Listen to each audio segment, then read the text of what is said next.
All right, welcome back, everyone. In chapter 4, B2B commerce. Now we're talking about business to business commerce. Okay, let's start it. Okay, now these slides introduce the idea of the business to business e-commerce. We will start by knowing the definition of B2B e-commerce. It refers to online transactions or business dealings that happens between companies. So not between the companies and individual customers. Okay, so for examples, a car manufacturer buying a tires from a supplier online, or maybe a restaurant ordering ingredients from a wholesaler through a website.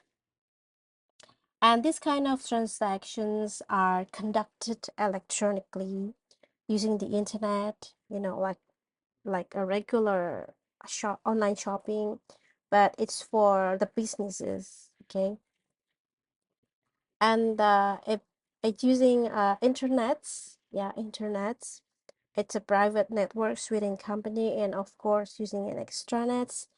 It's the secure networks where a company connects with the supplier or the partners, and then they also using the private networks, which is dedicated connections for large-scale business deals.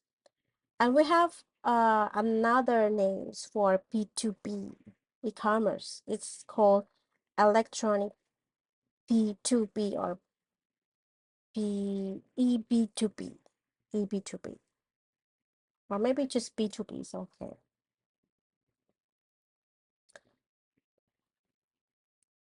Okay, so we need to understand the 5 main types of the B2B e-commerce. It's like a different ways of the businesses buy from and sell to each other online. It's like a toolbox. Each type is different tool for different job. Okay, so let's explore them. The first one is sell side. Okay, the sell side, the company that sells the products or the services to the other businesses through its own online store platform. Like maybe the Samsung sells 10,000 microchip to the Tesla through its B2B website. Okay. And then the buy side, it's the company that purchase the supplies from the vendors using the digital system like the procurement software. For example, Starbucks buys coffee beans from the farmers via an online ordering portal. It saves time, and also they will give discounts more and easier to manage. Okay, the next type is exchange. Okay, exchange. So exchange here means that online marketplace where many buyers or sellers trade goods. Okay, it's trading goods. Sometimes in a huge, sometimes in a bulk. Uh, like a restaurant. Restaurant owners buy seafood on Alibaba from international suppliers. They give more options, they give competitive pricing and the global reach. The next one is the supply chain improvements. It's, they using technology like the IoT or AI to track the inventory, the shipment, and the deliveries in real time. Like a Nike, they use the RFID tags to monitor the sneakers moving from factories to stores. It gives the fewer delays, it gives the lower cost and happier customer. The next one is the collaborative commerce. Okay, collaborative commerce. It's business partners online to design, to produce, and to improve products. Okay, now let's understand the B2B e-marketplaces, the VIP launches of the e-commerce. It's two special types of online businesses hubs. Think of them like exclusive VIP launches where the companies do private deals. Okay, let's talk about it. First, one to many. Okay, one to many. It's the sell site. It's one big seller house. Uh, one big seller hosts their own online store to sell to many business buyers. Like an Apple sells iPhone in bulk to Verizon, to Best Buy, and maybe to other retailers through its private P2B portal. And through this kind of thing, went to money, they have the control, they have the branding. So the seller sets all the rules. They set the prices and the products display. So like celebrity selling merch only on their personal websites. All right, next one, we have many to one. Okay, many to one is the buying side. It's one big buyer creates a private system where many suppliers compete for this business. Okay. For examples, the Walmart's procurement portal where thousands of vendors bid to supply the products. Okay, why it is happening? Because they have this kind of bargaining power. The buyer can demand discounts and track the order easily. Okay, so what the key difference between these two? Okay, so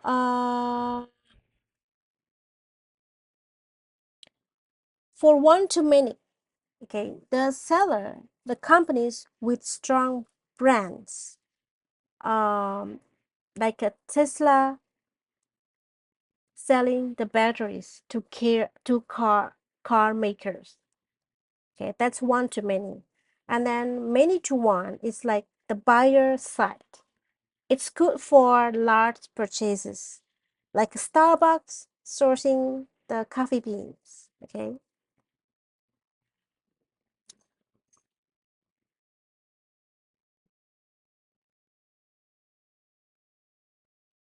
All right. So this is the how the four main types are visualized. Okay. The four main types of B2B e-commerce visualized.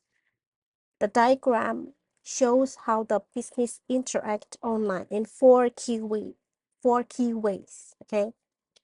The first, the sell side, B2B, the host party.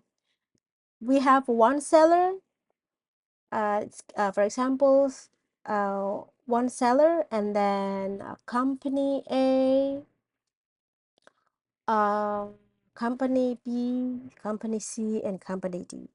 B. So this is the buyers, okay? One sellers sell to many companies, okay? And then the second one, the buying side, it's the B2B of the buy side, where the buyer wants to buy from a lot of sellers, okay?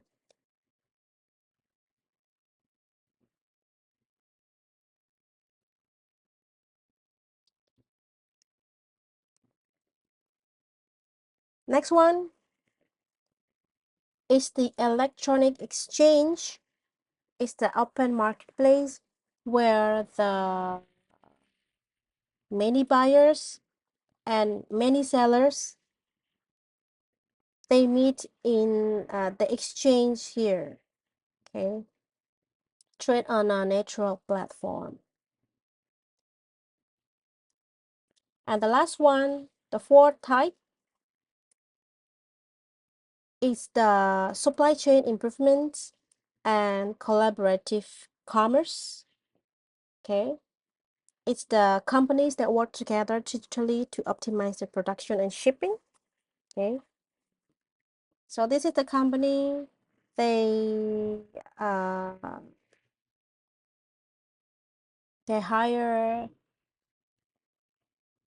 they work with other companies for the supply chain improvement.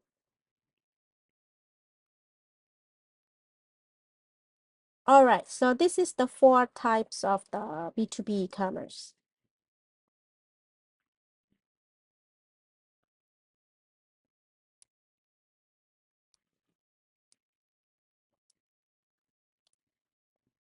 Okay, so now we'll talk about the concept of the public exchange where many companies buy and sell goods and services.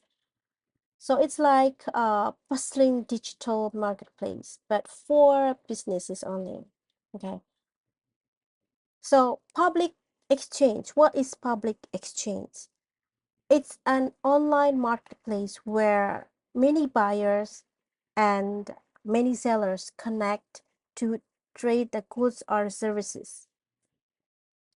It's run by a neutral third party like eBay for businesses or a group of a companies.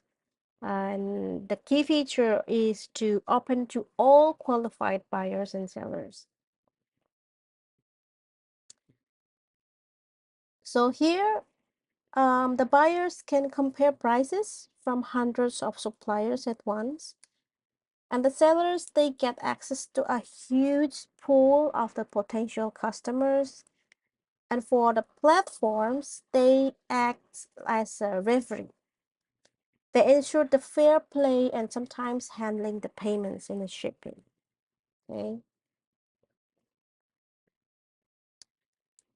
So why do you think companies use this kind of public exchange? Because they have benefits. They give more choices. They give a better prices, global reach. Okay, like a small manufacturer in Vietnam can sell to Walmart. Okay, and they also, it's special types like supply chain improvers. Some exchange help to optimize the logistic, and they also improves the collaborative hubs where the businesses team up to design the new products. And this is the evolution of the B2B commerce. You know that B2B commerce has grown from the simple online ordering to advanced digital partnership.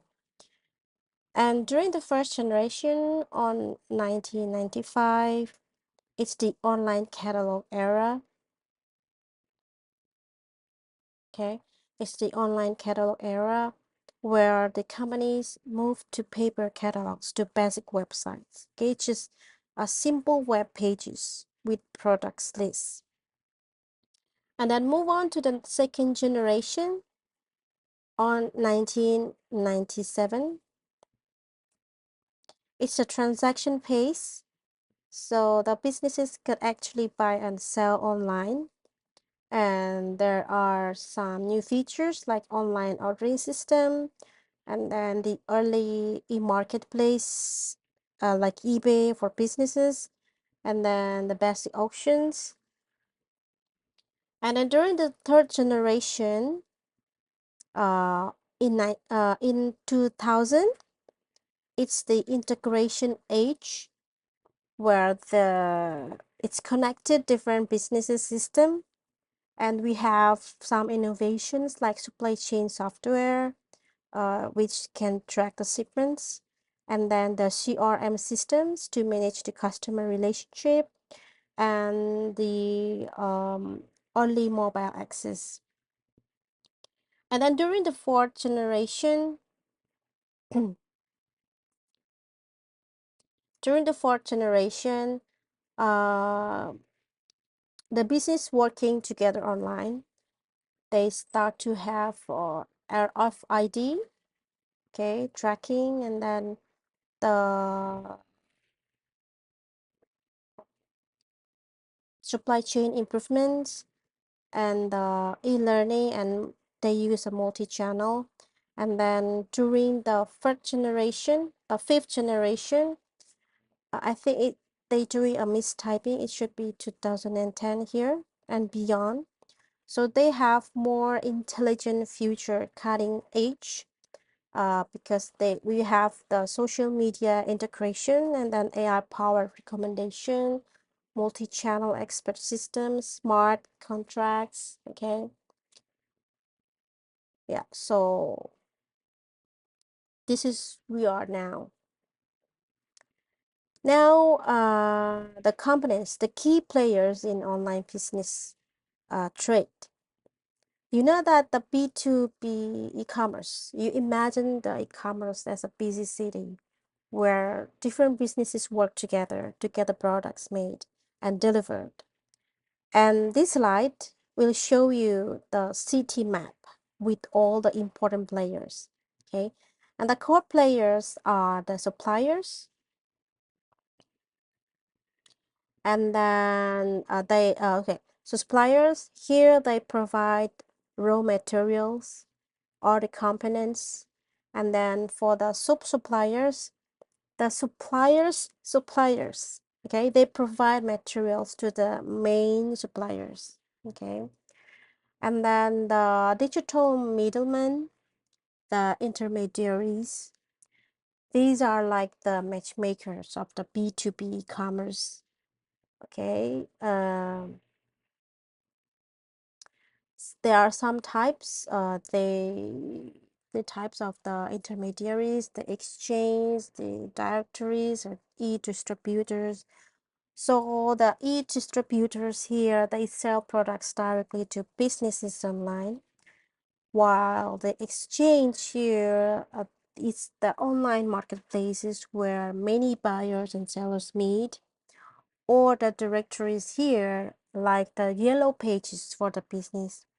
It helps the companies to find each other. Okay. And then the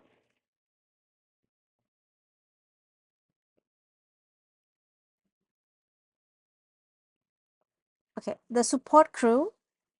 The support crew is the logistic, okay, logistic, and then the payments, the security, and the PRM. The PRM is the partner relationship management.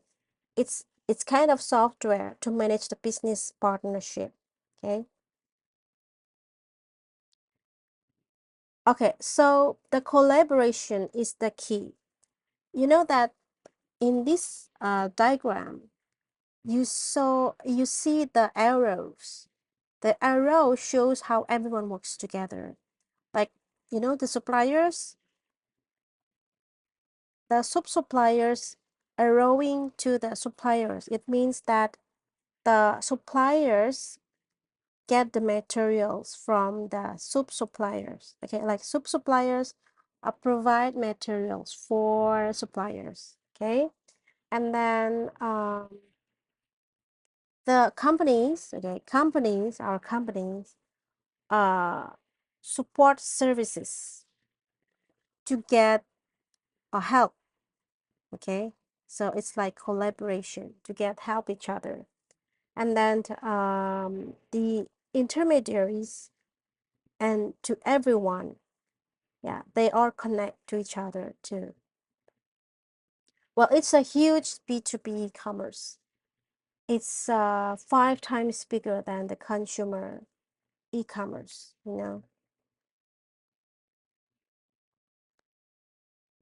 Now let's talk about the concept and the characteristic and the models of the B2B e-commerce.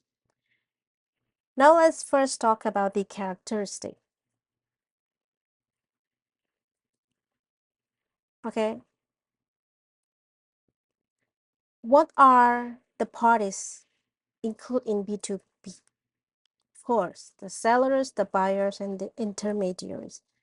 The sellers are the companies that selling products, while the buyers, they are the companies that purchase the supplies or the materials. And here, the intermediaries, they are the middlemen who connect the sellers and the buyers. Okay, it's like a matchmakers for business. And for the online intermediary, it's like they act as the bridge between buyers and sellers in digital world. And they have two kind of types. They can be a virtual or click and mortar. So virtual is they fully online, while click and mortar, they have both online and physical operations. Okay. Now, how the business buy from other businesses? There are two key approaches. Imagine you're running a pizza shop. Okay, I always give examples about pizza. Sometimes you need to buy the ingredients quickly, and sometimes you plan ahead with the suppliers. And here, the B2B transactions work the same way. Okay.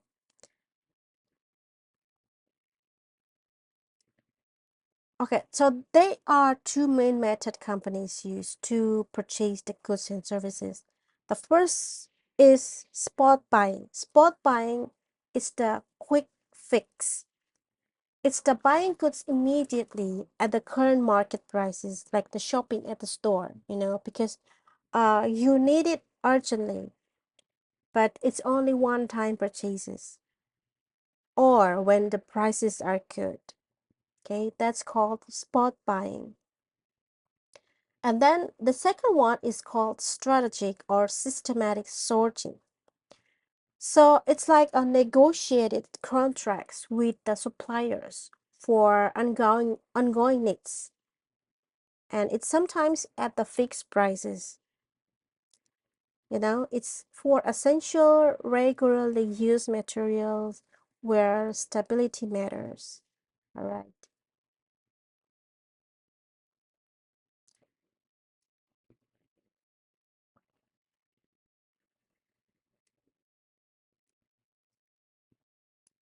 Now let's talk about the types of the materials traded. Okay, when I give you examples of the pizza restaurant, for the direct materials, the pizza toppings, the materials that become part of the final products. Okay.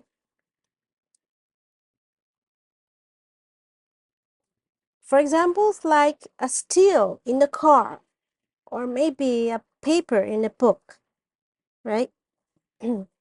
Fabrics in clothing production, flour in your pizza dough. You can taste it in the final products, right? And the next one is the indirect materials. So it's the items that supports business operation but don't end up in the products. For examples, the office supplies, the lighting bulb in the office, the cleaning products, the computer software. It's part of the indirect materials. And then the MRO, the maintenance, repair, and operation. It's the special category of the indirect materials that keep equipment running. For examples, the machine lubricants for the factories, the lighting bulbs for the warehouses, the plumbing supplies for facilities, right? Yeah, okay.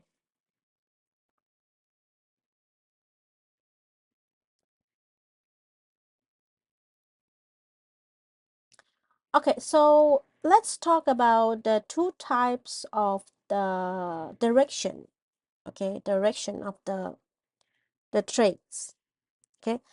All right, so imagine you're shopping for a supply.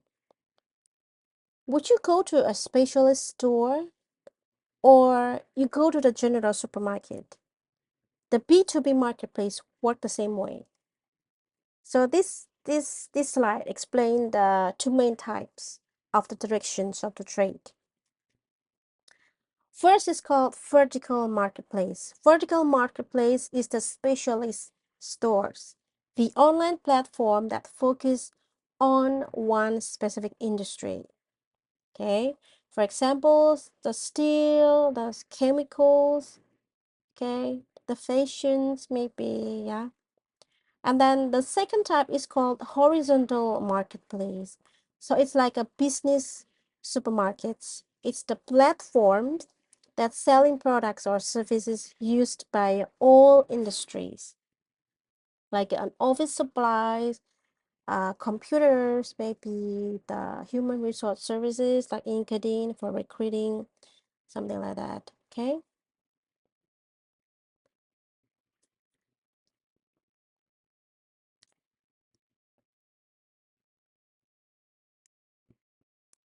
Now let's talk about something else, the supply chain relationship in B2B. How companies connect with suppliers, how connects with the manufacturers and distributors. You know that the Apple's tight collaboration with Foxconn, the iPhone assembly and Corning, the Gorilla Glass. It's the strong relationship. If it's strong relationship, it will lead to fewer delays, better quality, and cost saving. So it's like a restaurant when the restaurant working closely with its food suppliers to ensure the freshness of the ingredients arrive daily. Yeah, it's one of the examples. And then the service industry is online in B2B. So you know that business is also selling services. It's not a physical products, okay? It's service, okay? Like the examples will be like a cloud computing, cloud computing, right? The AWS for startups, and then maybe some consulting service, yeah. And then logistic is also selling a service, yeah. Okay, so service to help the other business to operate efficiently. And then let's talk about the PRM, the partner relationship management versus the supplier relationship management. What are the difference between these two? All right. So the PRM is they are more focused on the strategic partners like the technological industry, in technological integrations, joint ventures. They also uh, they have a goal like to strengthen the collaboration and the innovation. That's the PRM, the partner relationship management. But for the supplier relationship management, the SRM, they are focused on the suppliers, okay, like the raw materials, the components, right? And the goal is to ensure the reliability and the cost effective supply.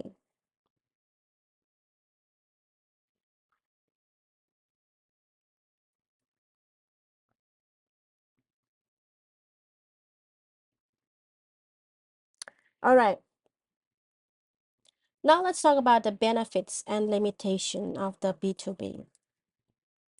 What are the benefits of the B2B? It's cost saving, and then yeah, it's faster production, and also the limitation. How about the limitation? It's because you are connecting with another business, you will need a negotiation, right? And sometimes the negotiation will give you a more time, right? More time. And then since you're dependent on suppliers, then if the supplier fails in this case, you will have a risk of not having your products to sell to your customer at the end. And then since we are working on the electronic way, the online way, digital way, then you will need a high tech cost because you will need a software uh, to run suitable with the suppliers. Yeah, in this case, the SRM, the supplier relationship management software, and then maybe you also have to have the ERP software too. Okay, so yeah, that's one of the limitations. All right, next.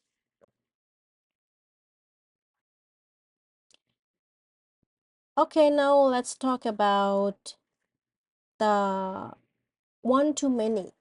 Okay, it was explained before, yeah, but here we will talk about it more. Okay, the sell side e-marketplaces, it's the company store, it's the B2B company store. Imagine that if Apple had an online store just for businesses, okay, that's a sell side e-marketplace. So private digital storefront where one company sells to many business buyers from the e-catalogs or the auctions frequently over the internet. Okay, so it's one of the B2B, okay, to many business customers, okay, like Amazon. uh, they do the bulk orders, the huge orders between the companies. Okay,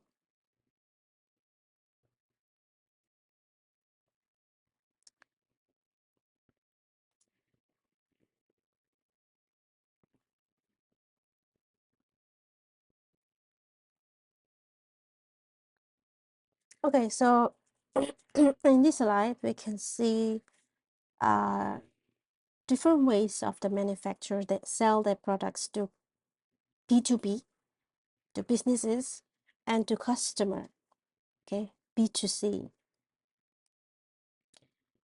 Okay, the first one is called direct sale. So direct sale is the straight path where the manufacturer and then to business customer, okay, manufacturer to the business customer.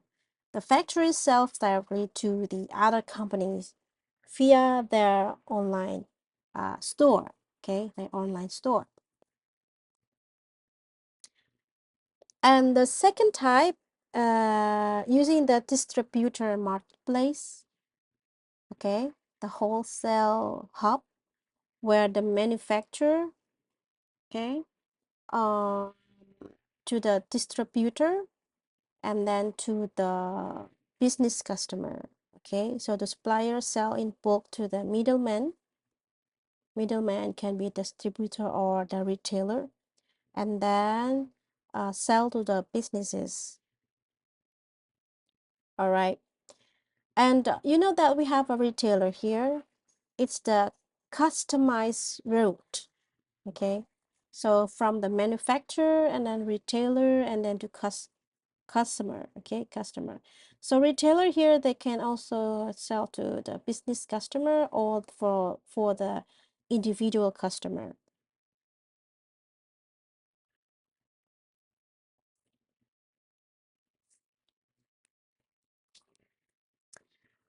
Okay, imagine that you're walking into a giant business supply store, but everything is online and customized for your company's need.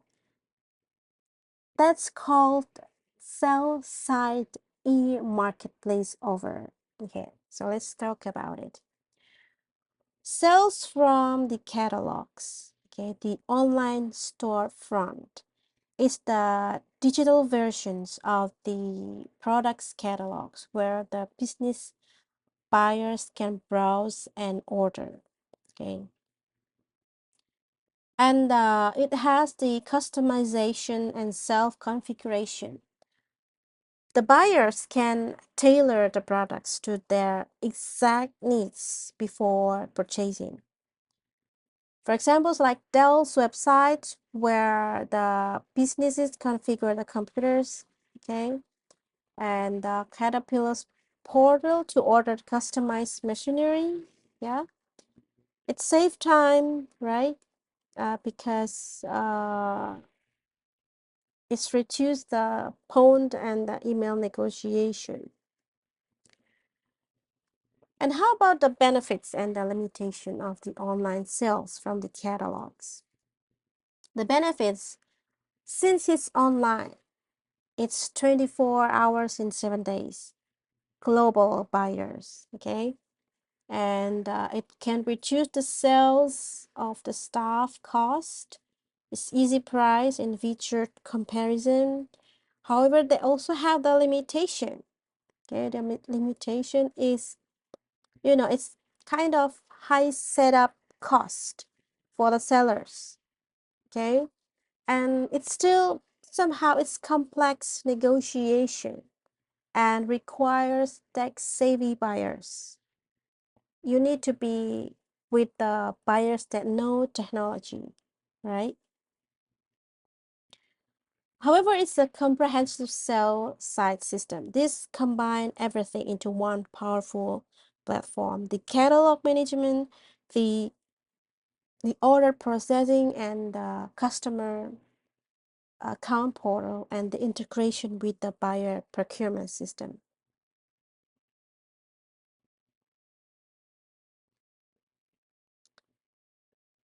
Okay, let's imagine you are a manufacturer making an awesome gadget. Okay, you could sell them yourself, but sometimes it's easier to use the helpers, in this case, the intermediaries, to get your products to customers. So we have some direct sales. The manufacturer can sell directly to businesses. We sell straight to the large business buyers, like Tesla. They sell batteries directly to Toyota, right?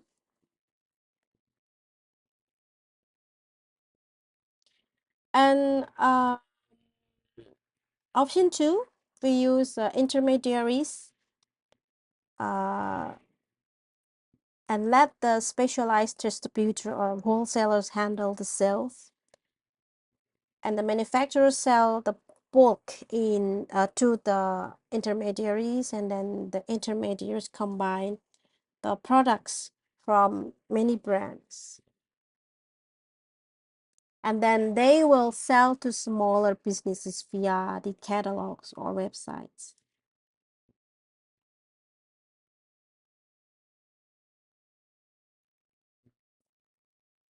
Now let's talk about the e-auctions, B2B e-auctions. It's the digital bidding war for business. It's like an eBay, but uh, where companies bid on everything from bulk steel to office furniture contracts. That's B2B auctions in action. All right, and why companies love to sell side auctions? Because they give the revenue generation. It's competitive bidding drives prices up, and it's also a cost saving. no need for physical auctions houses, and then increase stickiness. Buyers return regularly to check new auctions, and then the member acquisition and retention. The auctions attract new businesses, customers who might buy the ad products too. And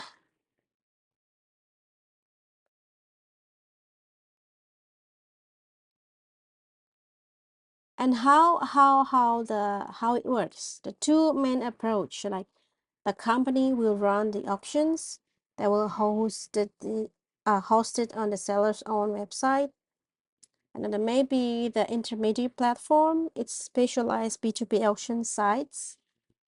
Okay.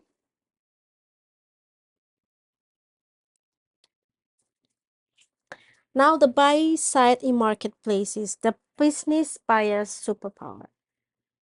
So let's imagine you are a company, you need to buy 10,000s of laptops.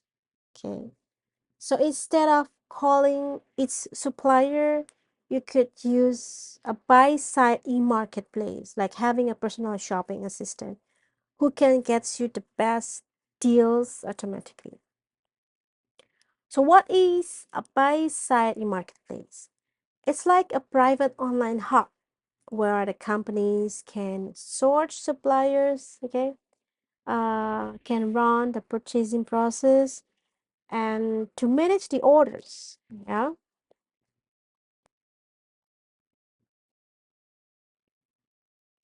And how the buying works? There are four methods. The first one is the reverse auctions. You name what you need, and then the suppliers will bid the prices down for you.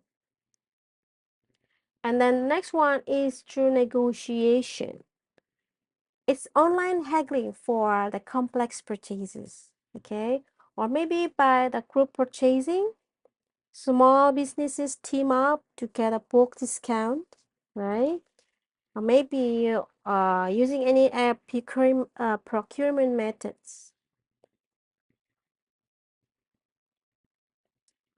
All right. And next one.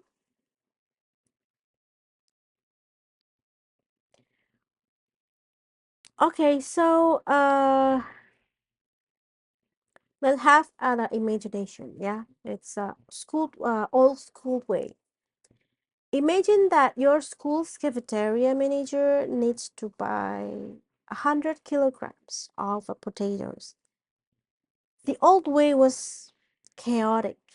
Phone calls, sticky notes, and rushed orders. And this kind of slide will show you why the business hate the traditional procurement and how the digital tools solve this kind of headache.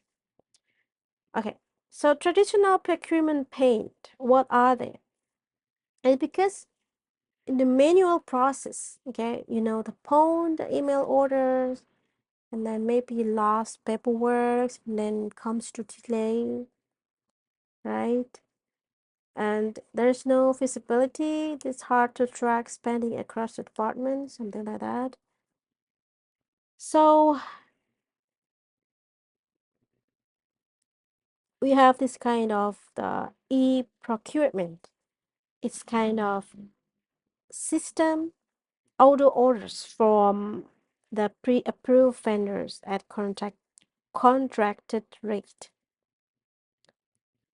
So it's the superhero solution. It's the digital system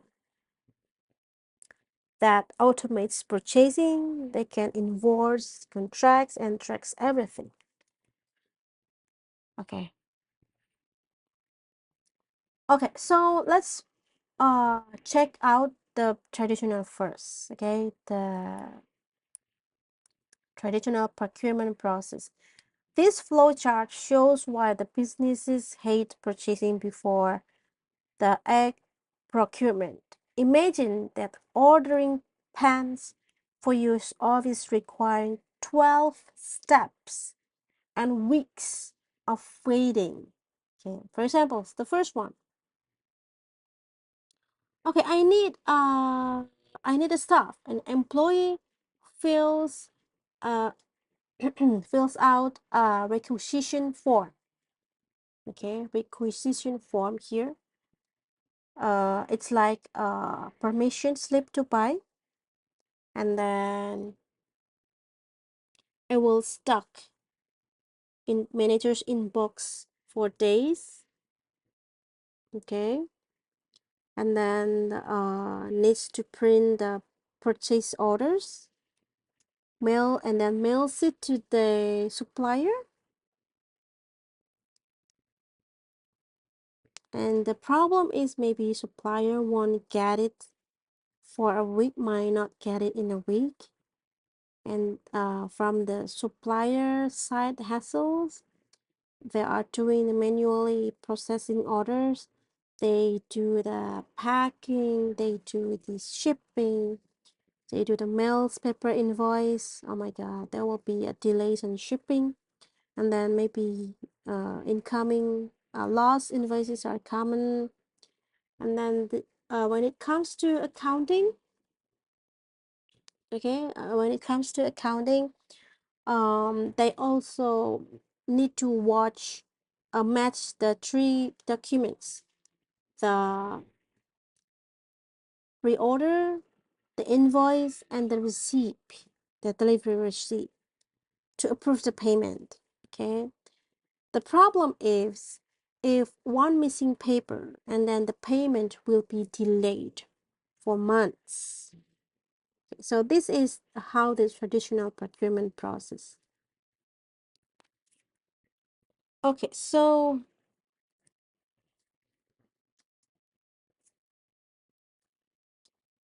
that's why we have this app, e-procurement.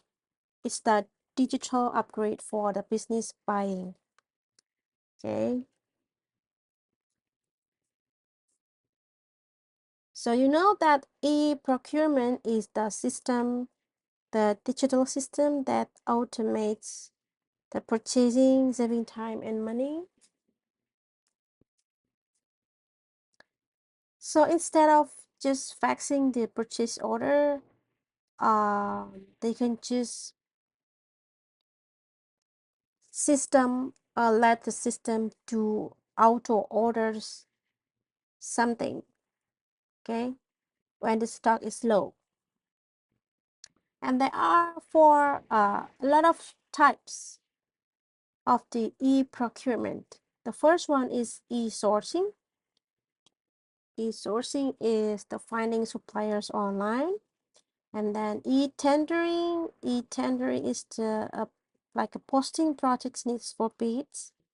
And then e-reverse auctioning, uh, where the suppliers compete to over the lowest price. And then e-informing is the research suppliers or trends online.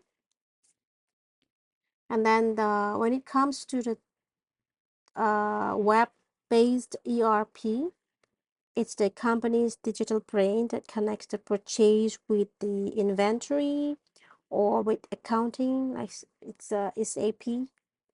And then e-market sites, it's the Amazon Web Business, but for individual tier.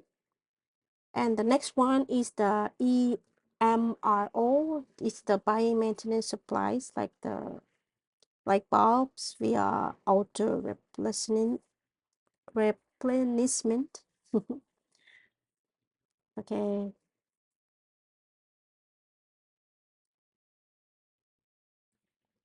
Okay, so this is the e-procurement methods. It's like a menu of the digital tools, so the companies can use it to buy the supplies in a smarter way. So there's no need to paper forms or calls, just clicks and savings. Okay, and as you can see on the buyer site,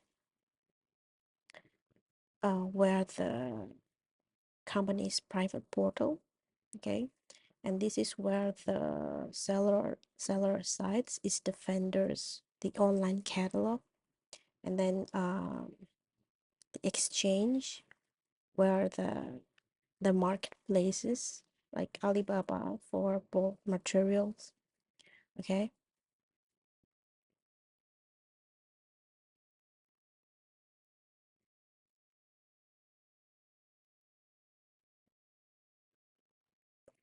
All right. So now I'd like to explain about this diagram, which illustrates the complete e-procurement process from a buyer's viewpoint. So we will start with the pre-purchase activities over here. Okay, pre-purchase activities, which includes the search for vendors and products. So here in this process, the buyers will use the digital tools like the ad catalogs or the online brochures, the virtual trade shows, or the video calls to do some research potential suppliers. So it's much like the shopping online, but it's for the businesses. Okay. And then next, they will evaluate the the quality of the vendors. They will assess the vendor's financial health and reliability through the online credit checks and maybe the digital financial records. Okay. Next, how, to select a market mechanism. This is how we choose between the private deals, the public bids, the online auctions, or the digital bartering systems. The tendering, the for my bidding has its own digital workflow. Okay.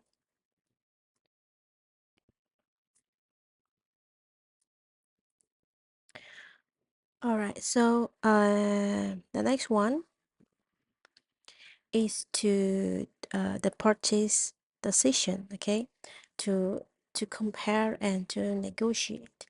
The buyers who use the e-commerce platform to compare the prices, the payment terms, and then the delivery options, and the quality of the metrics across the vendors often use the automated comparison tools. Okay.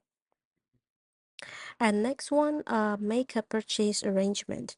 So it's a digital contracts which is created either by the individuals or the procurement teams, and the electronic payment arrangements are made in this step.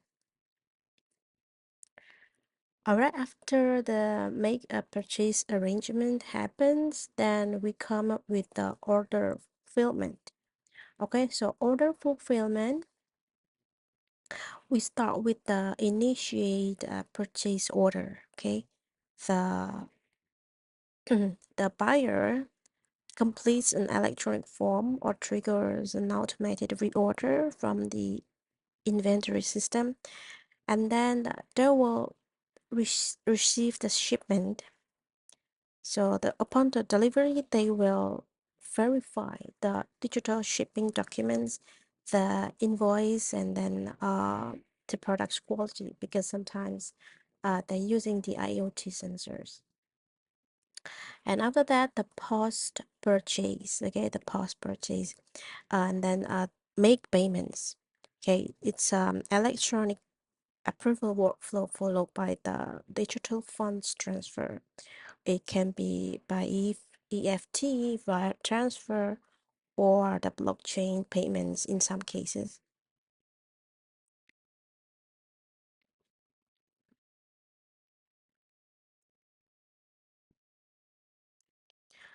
Okay, now let's talk about the benefit and the limitation of the e-procurement.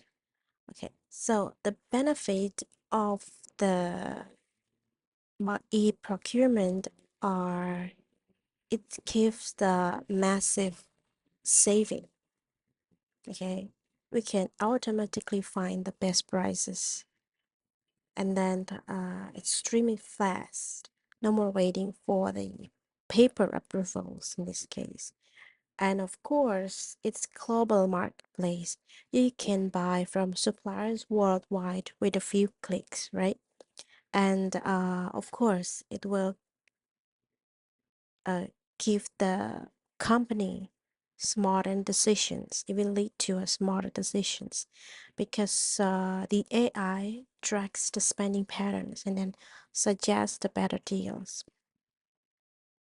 That was the benefits of the e-procurement. And then, you know, always there's always a two sides of something. Now we talk about the limitation, the not so good or challenge to know about this e-procurement. Okay. So the limitation of the e-procurement or the challenge is the technology headaches. It's it's like a complex systems and it's required training, right? Like learning a new system, then the staff, like everyone needs a training to know about the environment, the new system. And then it's also give the relationship risk. Since last FaceTime with the suppliers might hurt the partnership. And then the security, of course, the hackers love targeting big money transactions. So yeah, so this is one of the limitation or the challenge that we need to know about the e-procurement. And then the process changes. Yeah, it's, you know, the resistance from the staff. Like we always done it this way. If the process changes, then it means that the staff needs to adapt more with the new system, you know, something like that. Okay.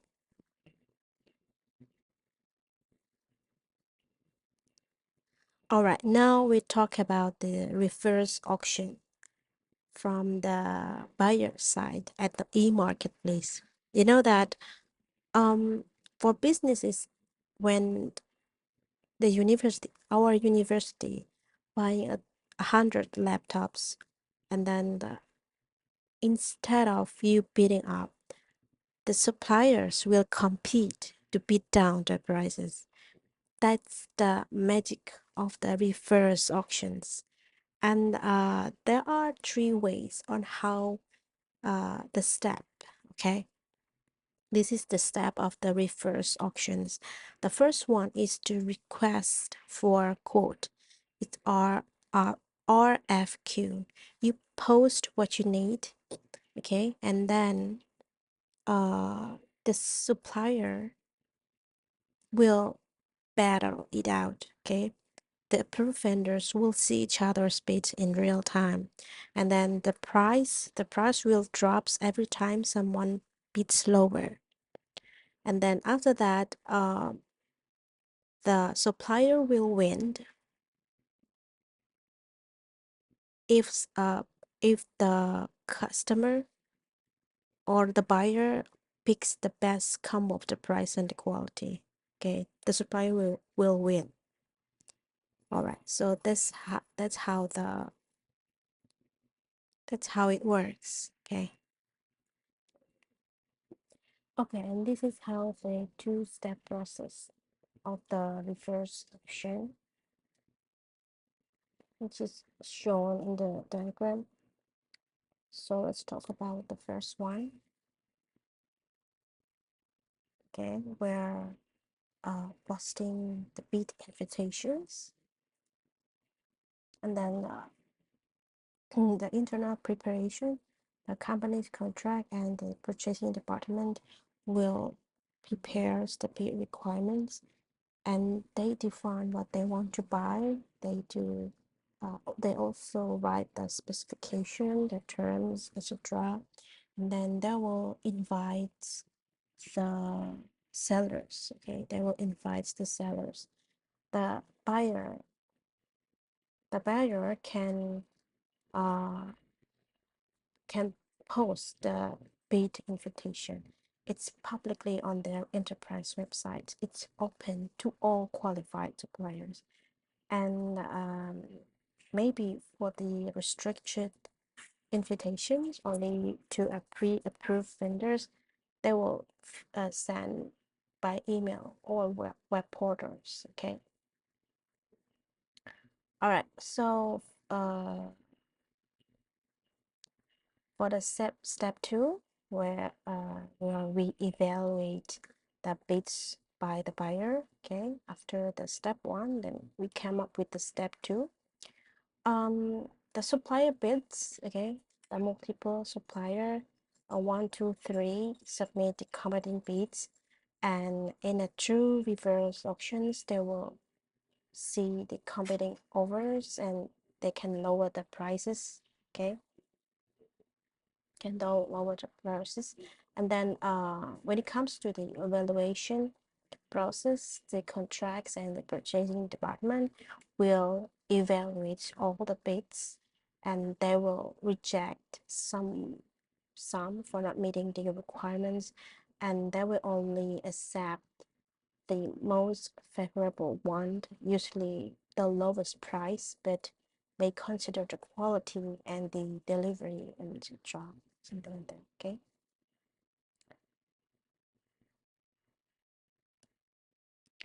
Now let's talk about the other e-procurement methods.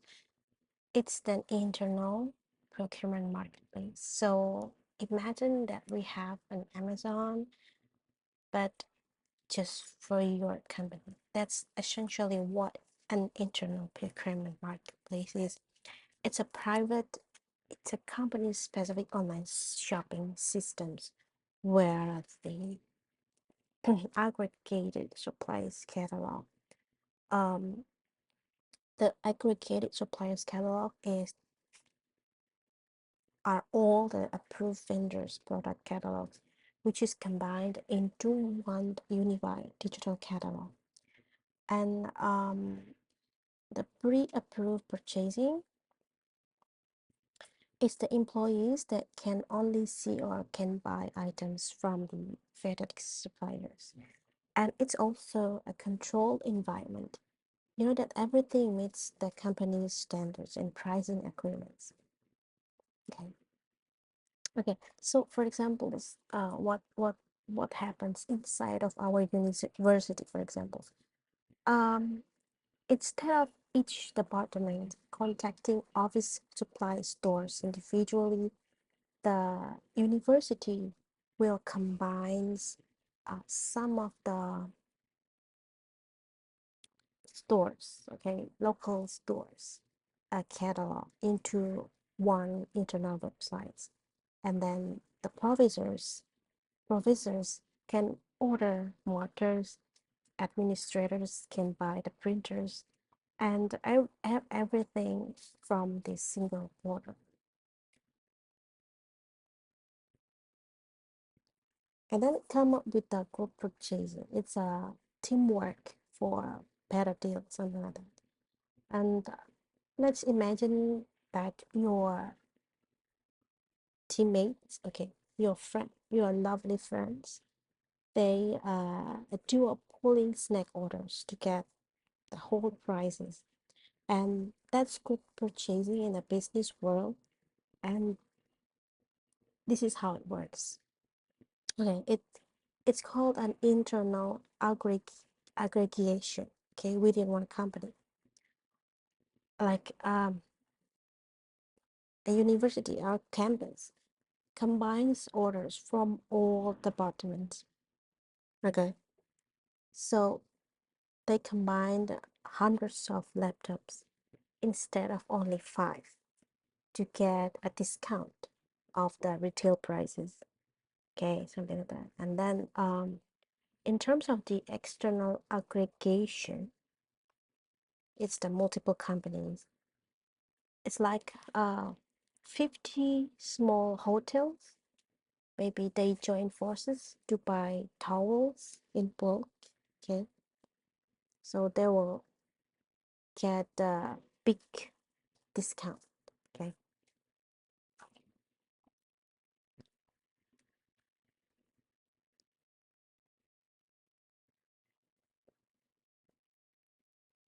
and this is how the group purchasing process works. Okay, like step one, where the small business sign up. Okay, usually it's for free. They sign up for Costco membership, yeah, but for business only. And then The step two, it's the shopping list time. Each business says what they need. Maybe, okay, we need 50 grams of paper. We need this new office chair, something like that. And then for step three, the buyer, the business state what they want to pay, okay, naming the price. They will pay like $3 per gram of paper, something like that. Okay, and for office chair, we will pay maximum of $100. Okay, something like that. Okay, and then step four, where the magic happens, the organizer or the aggregator will combine all the orders. And for example, they will combine 10 shops that want paper, so that in total they will get a 500 total of rims paper. Okay, and then for office chair, they combined the 5 shops that wants office chair, so they will get 50 total of office chair. And after that, they will get the best deal. Okay, they will get the best deal. The organizer, whether either they negotiate directly with the supplier, or maybe they run reverse auctions, like the supplier compete to offer the lowest price. And then, everyone wins. The business get the supplies at the lower price, and then the suppliers get guaranteed in the bulk orders, and the organizers, they will earn small commission in this case. Okay, now let's talk about another procurement methods, buying at seller side, which is about the direct goods purchasing. So in this method, the business is purchased directly from suppliers on e-commerce portal rather than through a third-party marketplace. And this is especially common for direct goods materials that become part of the final product, such as raw materials or specialized components. And the next one is called an electronic bartering or trading without cash. So bartering is not just an ancient practice, it's now gone digital. So companies, they will use an online part exchange to trade surplus goods or services for what they need. It's to avoid a cash transactions. So a business will list excess inventory. It's like unused hotel rooms or overstock products on the exchange, and then the exchange will assign the trade credits based on the item's value, and then the company will use those credits to purchase the other goods or services from the participants in the network. And next one is to select the right e-procurement solution. You know that not all purchasing needs are the same, so businesses must match their strategy to their goal. And for the direct goods, like the raw materials versus indirect one, like the office supply, okay, the high volume repeat orders versus one-time specialized purchases, and then existing partnership versus the new vendor uh, discovery.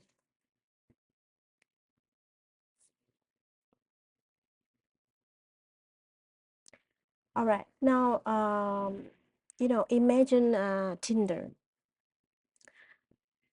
but instead of matching people, it matches companies who want to buy and sell products.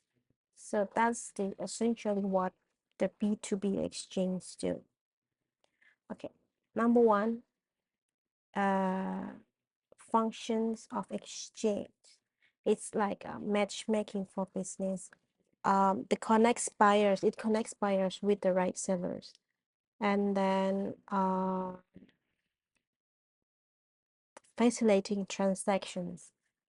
It handles payments, it handles contracts, and of course the logistics. And then it's maintained the exchange policies and the infrastructure. It sets the quality standards and resolve the disputes. It's like banned sellers who deliver the fake products. Okay.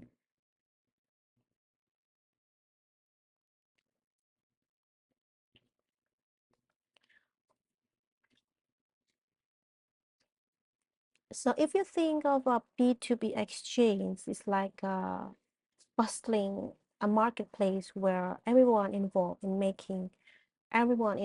in selling and delivering the products comes together online. And now we're talking about this the key players who's interacting in this digital ecosystem. Okay, the core buyer and seller here are the manufacturer. Okay, the manufacturer, and then the supplier, the retailer. Okay, and then the support squad, it's the bank, and then the logistic and the IT provider. Okay, and then the advisors. Oh, sorry, I haven't turned on the. Okay, the advisors is the universities, maybe the government and the professional association. And the market makers are the exchange administrator, okay, and then the content providers, okay, and how the information flows in this case. Okay, suppliers, we start from the suppliers. Suppliers post what they sell, and then the buyer browse and order, and then banks will uh, process the payment, and the logistic will deliver the goods, and the research institution they will share the new technology, while the manufacturers use it to improve the products. Okay, so that's how the information flow. Okay,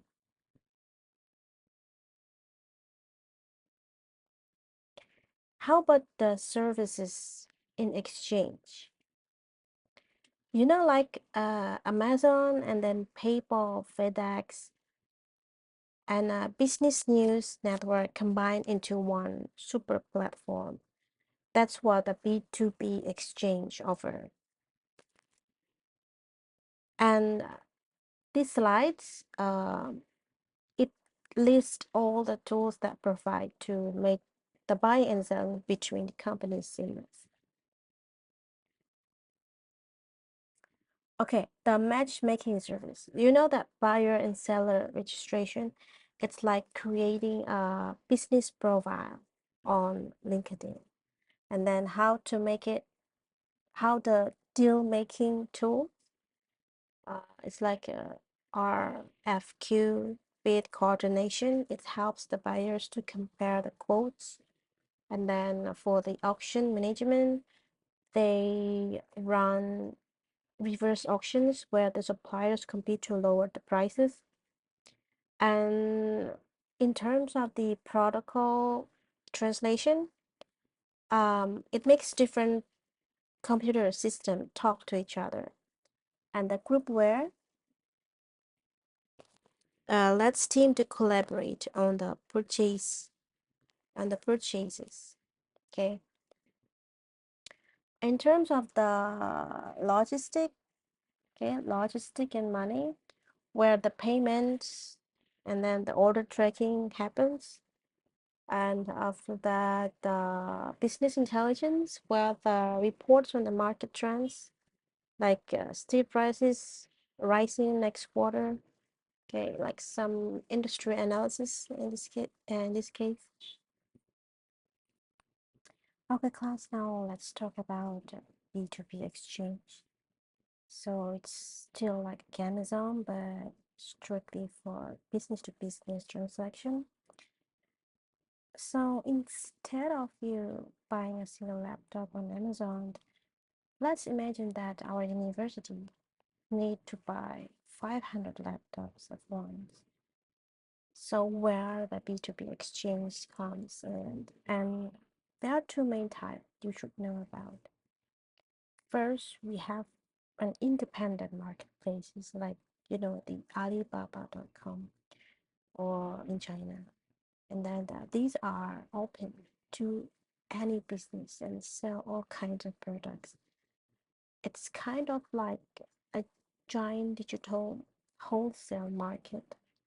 So any company can join and start buying or selling. Then there's what we call consortium trading exchange.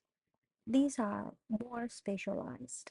Imagine all the big car manufacturers like Ford and GM teaming up to create their own private marketplace just for the auto parts. That's exactly what Conversance was.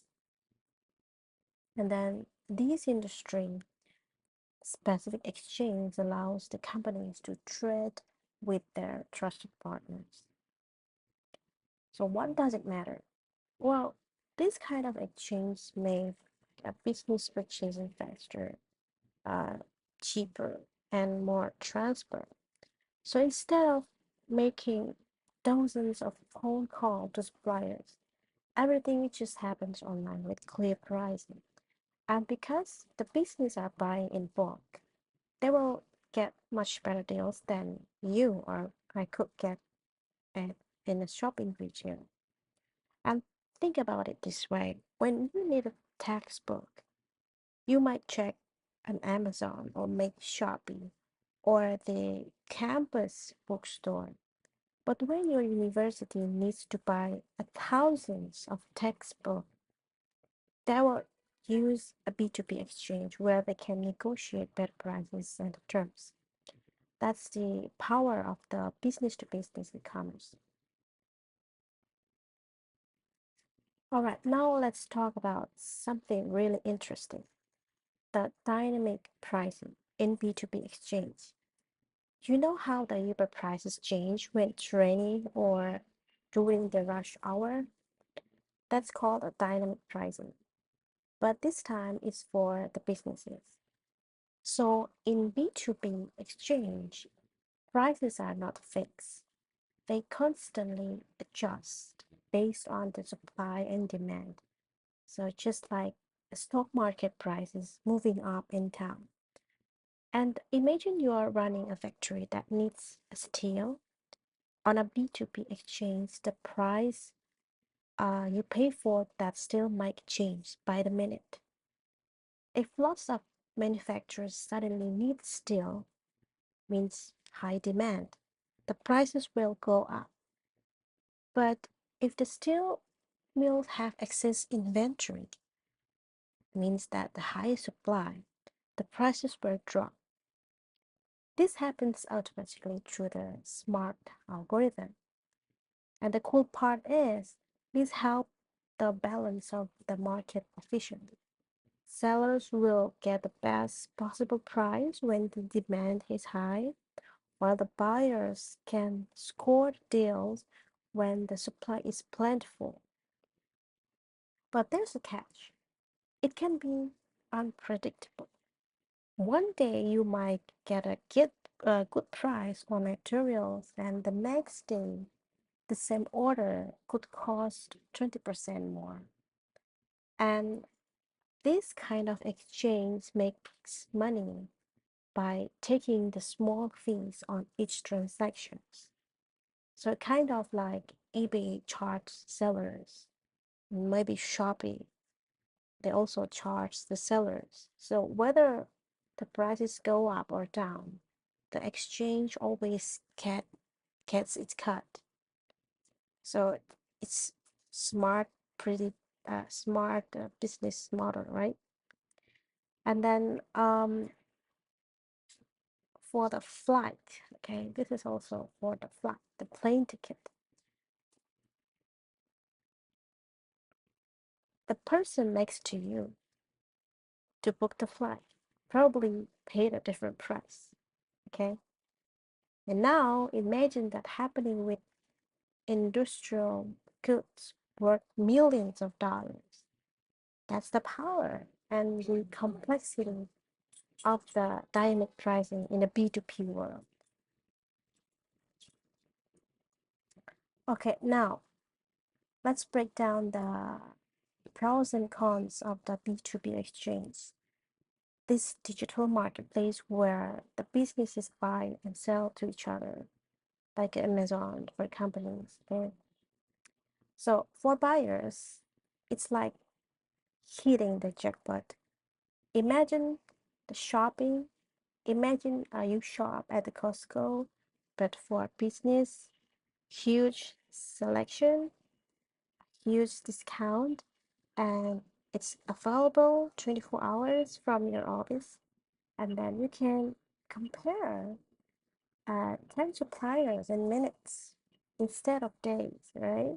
And then you can also combine the orders from the multiple vendors into one transactions. And of course, you can discover the new global suppliers you'd never find otherwise. But you need to watch out. Some vendors might be unreliable and you might lose what the personal touch you get from the traditional suppliers. Okay, that's the from the buyer side. And then for the sellers, it's like a game changer. No need for expensive showrooms. Your digital storefront is always open and it's instantly reach customers worldwide while you are sleeping. It's clear out excess inventory quickly and it's automated orders to reduce the mistakes. However, there's a flip side. You need to prepare for a price wars as customers easily compare you to the competitors.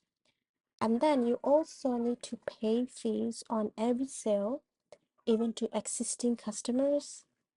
Eh? And then risk losing customers, maybe if they discover some alternate suppliers.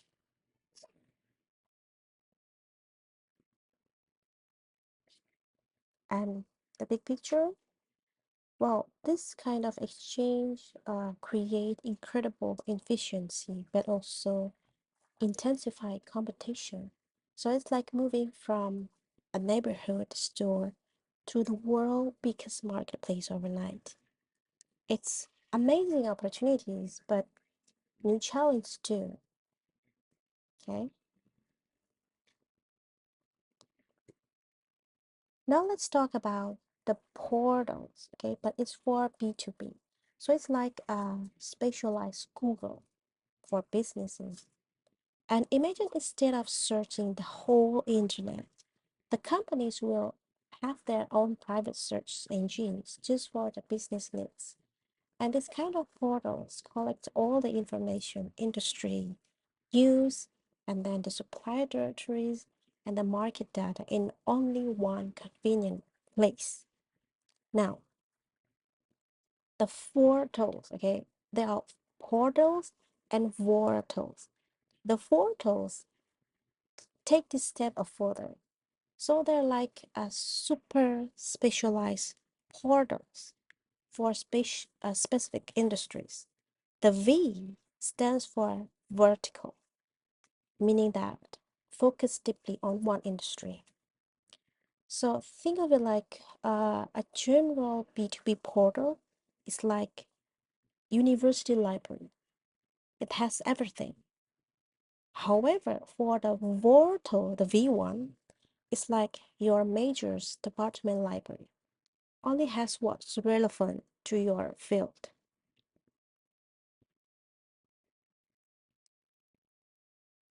And examples I can give you is the healthcare portals would have medical equipment suppliers, FDA updates, and hospital procurement information.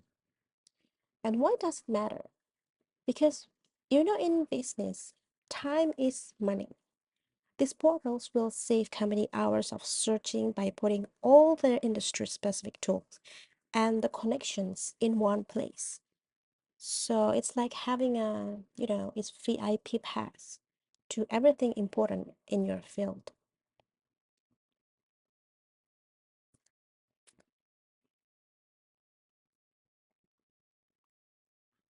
And next one, we're talking about the corporate or enterprise portal. You know how that university has one central website where you can check your grades, you can register for classes, see the campus news, and to access the library resources, all with a single login, right? That's essentially what a corporate portal is, but for businesses. So it's like a digital mission control that tailors information to different users. And for employees, it's their go-to hub. Think paid stops, training modules, and the team calendars.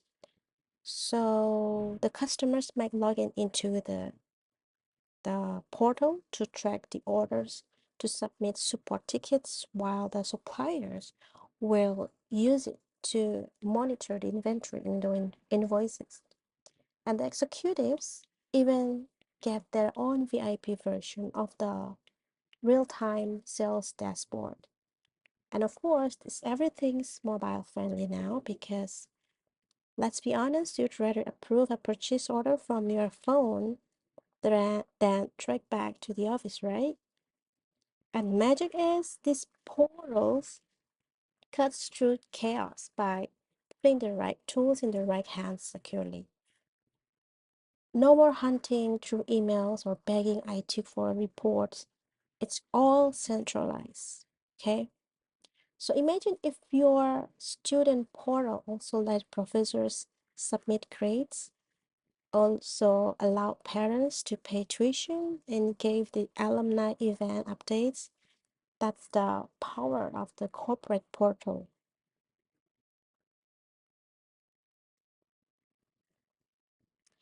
All right, so now imagine that your university's website got a supercharged upgrade.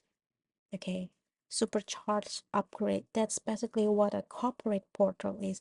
It's not just a website, but a smart personalized dashboard that pulls together everything a company needs to cooperate. Okay, so first of all, let's think about how you customize your phone's home screen with your most used app. The corporate portals do this too. They do a personalization content for each users, and for the interns, they will see the different tools than the CEO. They will integrate all the messy systems that a company uses, like email, databases, and the project tools, into one clean interface. So no more juggling 10 different logins. And these kind of portals, um, they are packed with smart features, live news feed, like a professional Twitter feed for your industry, and then the powerful search, like a Google just for your company's file, and then knowledge bases that preserve what employees knows, so the company doesn't forget important stuff when someone leaves. And then there's also a business intelligence tools that turn raw data into easy to read chart, like seeing which classes are most popular at our university. But in terms, this is for a sales numbers. And the cool part is they connect all the internal resources the employee handbooks, the project files with the external one, the industry reports, the supply catalogs. So it's like if your student portal also show the relevant job posting, textbook deals from the Amazon, and local apartment listing all in one place. So it's very amazing.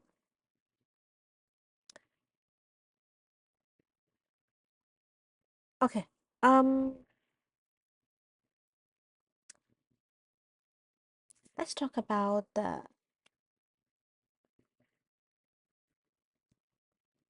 information portals. Okay, these are like the ultimate digital filing cabinets to picture your school's library website on steroids, storing all the company data and let everyone, uh, all the employees search like the Google, and then need last quarter sales report or a products manual, just type and click it.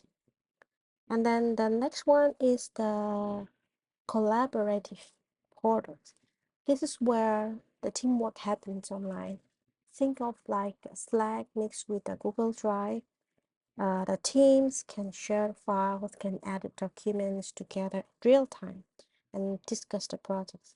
If they're across the different countries, right? It's always like a group projects, but actually organized. And then it comes to a corporate portal. So these are all in one hubs. So they combine information and collaboration tools with special business feature like Thomas Net, yeah, like a yellow pages for industrial suppliers. And then Alibaba.com is a massive global marketplace, right?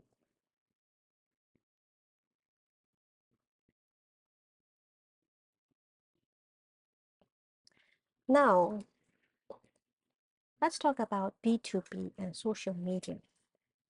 Because, yeah, even businesses are scrolling, liking, and networking online. So, you know how to use this Instagram to discover brands, or maybe LinkedIn to connect with professionals. Well, the companies do the same thing, just in a more business way. You know that there is a B2B community. Imagine that a private Facebook group, but instead of memes, it's all industry discussion. These are online hubs where the businesses share trends to troubleshoot problems and even find partners. Okay. And the social commerce in B2B, yes, you've seen shop now buttons on Instagram, right? And then B2B has that too. For huge orders. A factory might spot a new supplier's equipment demo on LinkedIn and then message them uh, and close a deal without a single in-person meeting. And then talking about the Web 2.0, or no, Web 2.0 tool in action, like a blogs, wikis, YouTube for B2B. It's like a tutorial on how to use heavy machinery. Okay, way more exciting than your average unboxing video. Okay,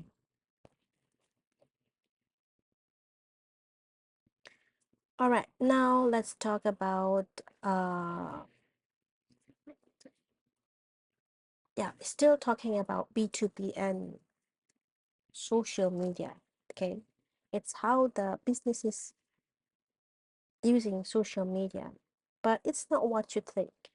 It's not just about posting cute office photos on Instagram. You know, B2B social networking is where the companies use the platforms like LinkedIn or Twitter or even YouTube to do a serious business.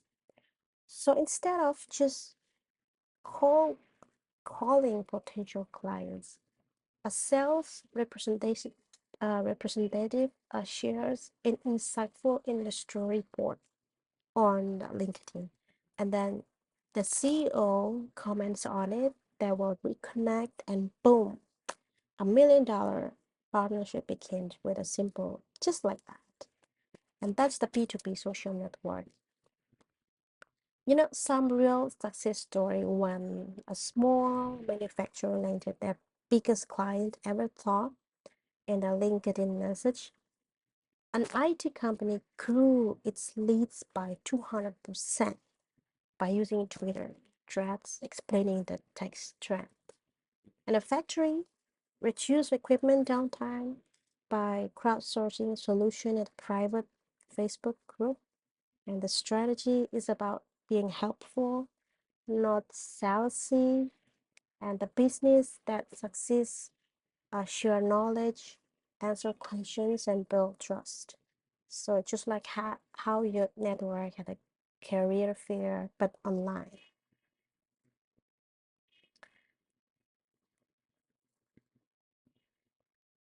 All right, so now let's talk about B2B internet marketing.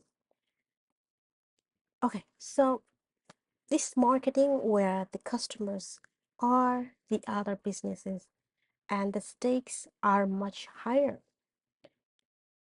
So if you try to sell 10,000 laptops to a school district instead of one laptop to a student, that's called a B2B. And the key difference, you're not appealing to emotions like, B2C, because the businesses are care about the return on investment, how they save or makes the money, and then care about the efficiency, how this saves them time, and care about the reliability.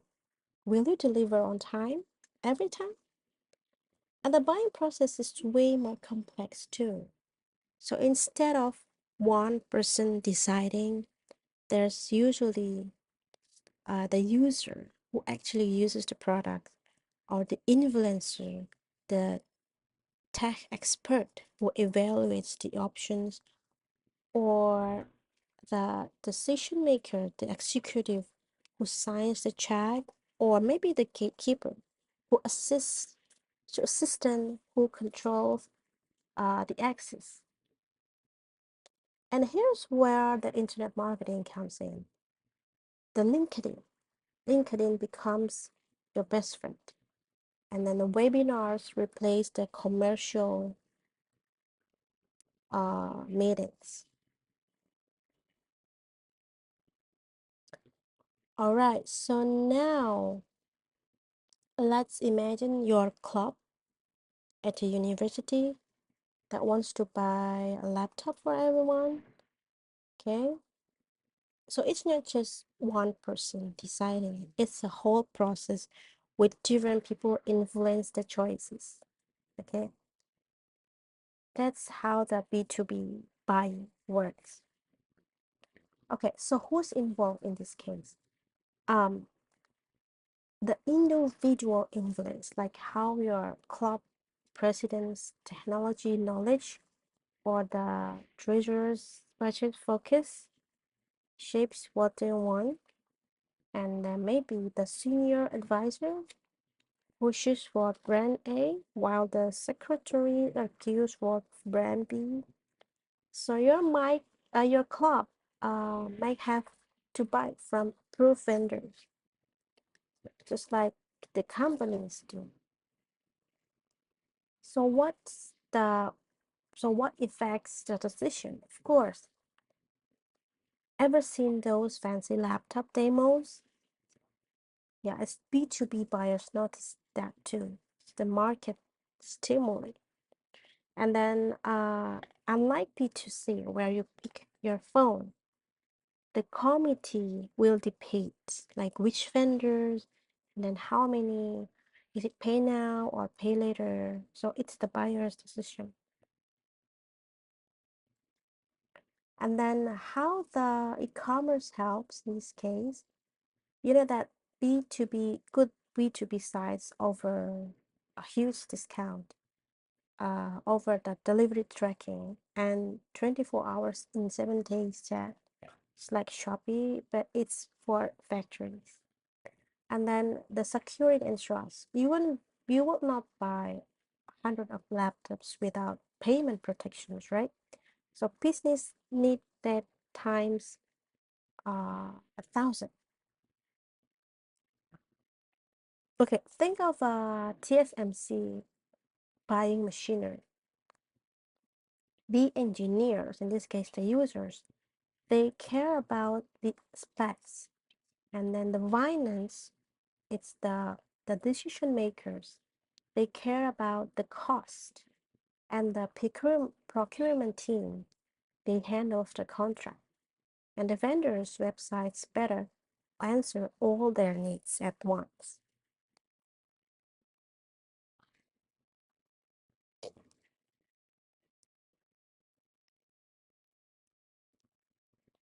And there are some methods for B2B online marketing.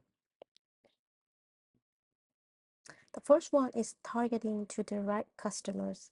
So unlike B2C where you blast the ads to everyone, the B2B is like fishing with a spear, not a net. For example, a boba cereal supplier, they would target the new tea shop. Okay, so it's like a Google ads like opening a bubble tea store, and then the KV orders on LinkedIn posting how to cut cost on ingredients. Okay, and then the next method is to affiliate programs to team up to sell. So it's like a commission-based partnership. If you refer another shop to buy from your supplier, you get a cut, just like the food delivery apps reward restaurants for bringing in the new users. Okay, and then market research and data mining. The businesses don't guess; they track data like detectives. What's trending? Um, is there any sudden demand for sugar-free syrup? Okay, and then who's buying? Is it cafe near schools? Order more on weekdays?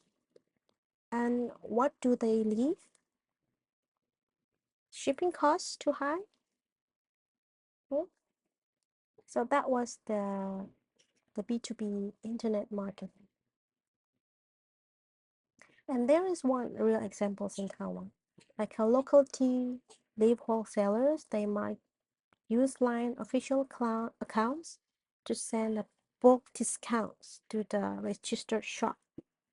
And then they will analyze the sales data to predict the demand before the holidays, like, the Moon Festival.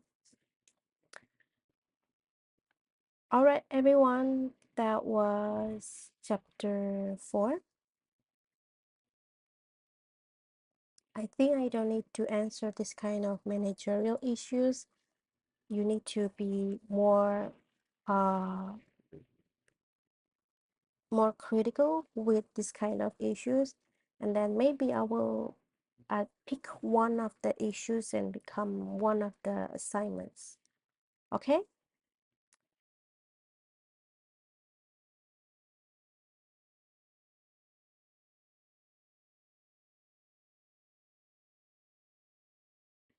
If you have any questions, you can leave on the discussion forums, and I will see you in the next chapter.